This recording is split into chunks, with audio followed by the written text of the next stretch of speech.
Essa é minha história, um menino que nasceu na Vila da Areia. Tão frágil e prematuro, meu cabelo era vermelho e mãos tão pequenas. Minha mãe disse que me protegeria.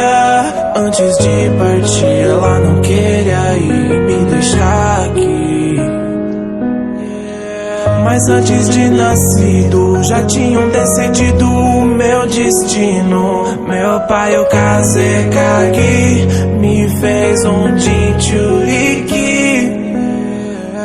Um demônio tão frio, acho que essa dor ninguém nunca sentiu. Todos temem a mim, quando isso vai ter fim?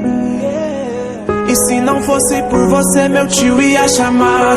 Acho que eu já teria até me matado. Só você não sente medo de estar ao meu lado e me faz sentir amado. Foi numa noite escura, tentaram me matar, mas a areia nunca deixará. Eu tô chorando ajoelhado e o assassino derrotado. Choro porque ele ia chamar.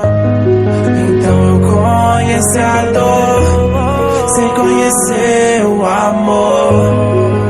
Abraço meus demônios, acho que eu sou um monstro. Até porque ninguém me ama, chorar já não adianta. Se eu sou odiado pelo mundo inteiro, devo amar a mim mesmo. Então eu conheci a dor sem conhecer o amor. Abraço meus demônios, acho que eu sou um monstro. Até porque ninguém me ama, chorar já não adianta. Se eu sou odiado